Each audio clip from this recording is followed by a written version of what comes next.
We received your message and we understand.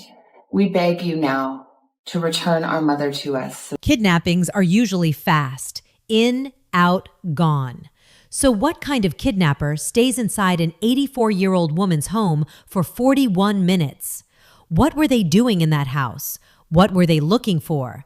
And if this was truly about ransom, why were messages reportedly sent to the media instead of directly to the family?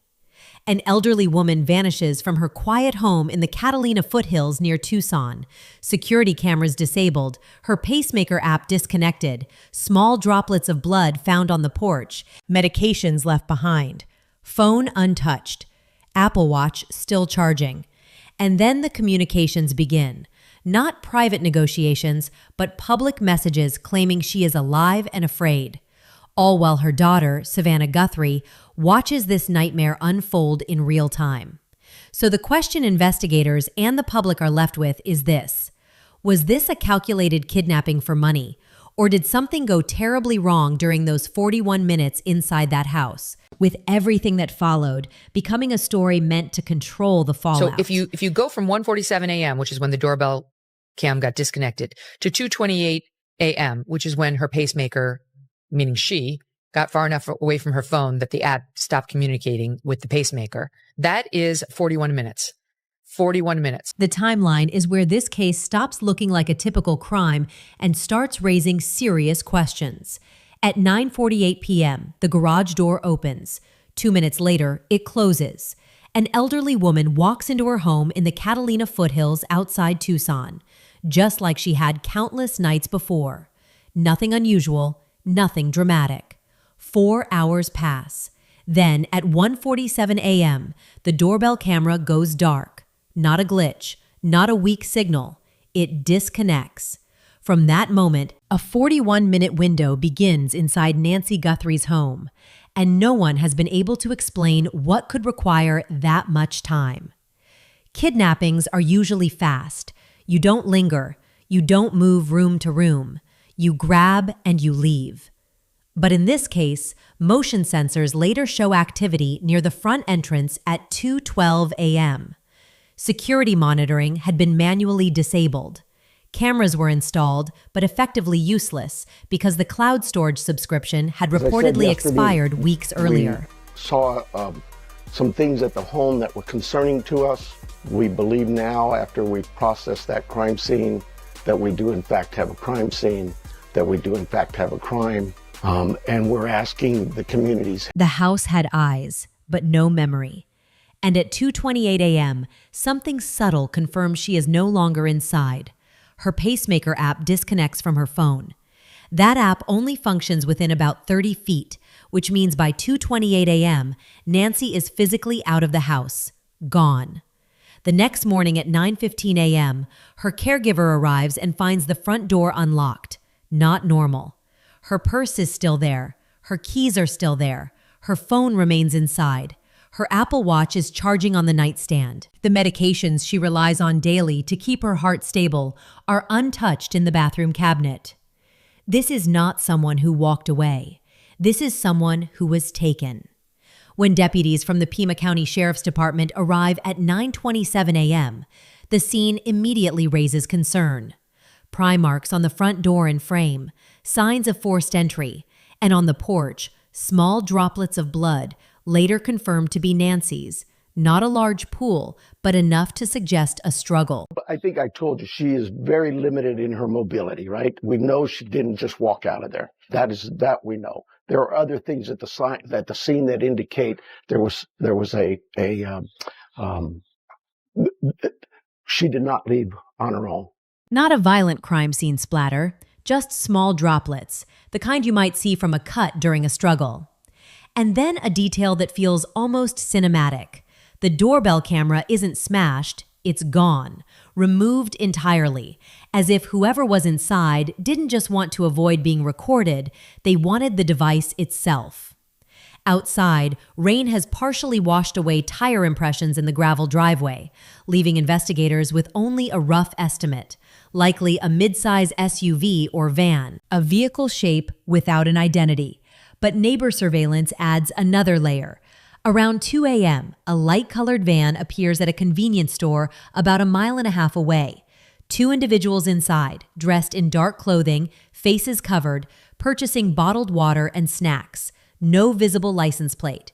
Private security cameras later capture a similar van passing Nancy's street around 1:30 a.m., then heading toward the interstate after 2:40 a.m. That means whoever was responsible was in the area before the cameras went dark and still nearby after she was taken. Prepared, controlled, not rushed. And that's what investigators find most unsettling.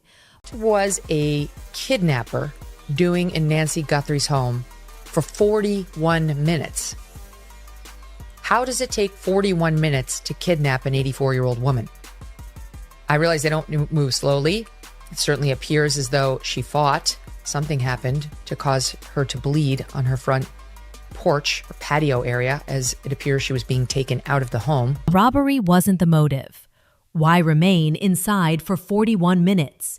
Former analysts reviewing the timeline say that kind of duration suggests searching, looking for something specific, documents, information, a particular item. Because if the only objective was to abduct an 84-year-old woman with limited mobility, that could have been done in minutes. And that leads to a difficult theory. What if the kidnapping wasn't the original plan? What if someone entered for another reason and Nancy woke up? What if there was a confrontation and something went wrong? And what if everything that followed, the removal, the messages, the demands, was designed to make it appear like something else? By the time the FBI steps in on February 2nd, the case shifts. Search helicopters, drones, heat sensors are scaled back. This is no longer treated as a missing person search. It becomes a crime scene investigation, and the central question changes from where is she to what happened inside that house during those 41 minutes. So something happened here just a few minutes ago. We received an email at TMZ from somebody purporting to basically issue a ransom demand. I'm not going to read this, but the top line to it is that they are asking for money. Just as investigators keep circling that 41-minute window, the case takes a turn no one expected. The first real contact doesn't go to the family or to law enforcement. It lands in the inbox of TMZ. A structured email, calm and precise, demanding millions in Bitcoin. No greeting, no emotion, just instructions and a deadline. And buried in that message are two details that immediately stand out. The sender notes that Nancy wasn't wearing her Apple Watch when she was taken and references a damaged floodlight at the house, details that had not been made public. That suggests whoever wrote the email either had direct knowledge of the scene or was present that night. Within hours, similar messages reach local Tucson stations, KOLD News 13 and KGUN 9. Same format, same demand, same insider tone. But what truly unsettles investigators isn't the money, it's the method. Traditional ransom cases follow a pattern: contact the family, open negotiations, provide proof of life. Here, the sender does the opposite, explicitly stating there will be no further communication, no back and forth, no way to respond, one direction only. It feels less like an attempt to negotiate and more like a message designed to be seen. And then comes the line that pushes the story into national headlines: the claim that Nancy is alive, aware, and frightened. A claim that, so far, cannot be verified. Like somebody means business. I mean, when you read it, it's very detailed. This person thought through, I believe, again, if it's legit, this person thought through the markers of showing that it's real. The Bitcoin address, we checked immediately, and it's a real address. Now the family is caught in a psychological maze. They can't call, can't respond, can't even confirm whether the person sending the messages actually has her. So they turn to the same place the sender chose, the media. Savannah Guthrie appears in a video with her siblings, speaking directly to whoever took their mother. Not angry, not shouting, just controlled desperation. And she says something that shifts the tone of the case. We live in a world where voices and images can be manipulated. They need absolute proof she is alive. Because even if a video surfaces, even if a voice recording appears, no one can be certain it's real. Deepfake technology has made proof complicated. So the family asks for something only Nancy would know, a detail, a private question, something that can't be fabricated. While that plea unfolds publicly, investigators flag another concern. Why send ransom demands to news outlets instead of the people who could actually pay? Why seek headlines if the goal is Bitcoin? Profilers begin using words like attention-driven, message-focused, personal grievance. The spotlight shifts from money to motive. This no longer fits the pattern of a standard ransom case. It looks like someone wants the story amplified, and that brings attention back to a fact that's been there from the beginning. Nancy Guthrie isn't a public figure, but her daughter is. I don't think I'm giving anything away here. They began the letter by saying that that Nancy is okay but scared. So they say she is okay, and also that she's aware of the letter and the demands. That Nancy Guthrie herself is aware of it. As the days pass, the pressure doesn't just build, it changes. Tips flood in from across the country. Reported sightings, anonymous emails, people claiming they've seen a van or decoded the ransom note like it's an online puzzle. Then the hoaxes begin. One man, later identified as Derek Keller, sends fake ransom messages directly to the family, mimicking the tone of the original emails and demanding cryptocurrency, trying to blend into the chaos. He's quickly traced and arrested, and investigators make clear he has no connection to the actual abduction. But the damage is done. Every false lead wastes time. Every fake message pulls focus from the real question. Because while the internet plays detective, Nancy is still missing. And investigators can't ignore another troubling detail. The deadlines in those ransom messages come and go. February 5th passes. Then February 9th. No escalation, no proof of life, no consequences. That's not typical ransom behavior. If money is the motive, pressure usually intensifies. Here, the sender appears patient, almost detached, as if the ransom itself isn't the central objective. Profilers revisit the same possibility. What if the person who entered that house never intended to kidnap anyone? What if they were searching for something? What if Nancy waking up created a situation they hadn't planned for, and the ransom narrative came afterward to explain her disappearance? 41 minutes inside a house, no valuables taken, a camera removed, security disabled, calm exit, carefully written messages to media outlets, refusal to negotiate.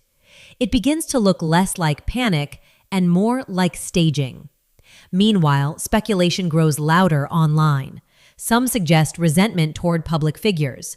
Others spin elaborate theories, none confirmed, all distracting. Law enforcement chooses its words carefully, but one phrase repeats in briefings. This was targeted, not random, not opportunistic, targeted. And the target may not have been Nancy alone. In every public appeal, one face is seen nationwide, Savannah Guthrie, which raises a chilling question. Was Nancy taken because of who she was or because of who her daughter is?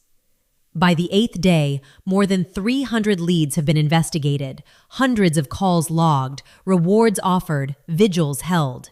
Helicopters grounded, search efforts shift to analysis. Yet the case keeps circling back to one haunting detail. Not the ransom, not the van, not even the blood. But what happened inside that house during those 41 minutes that required an entire kidnapping narrative to follow?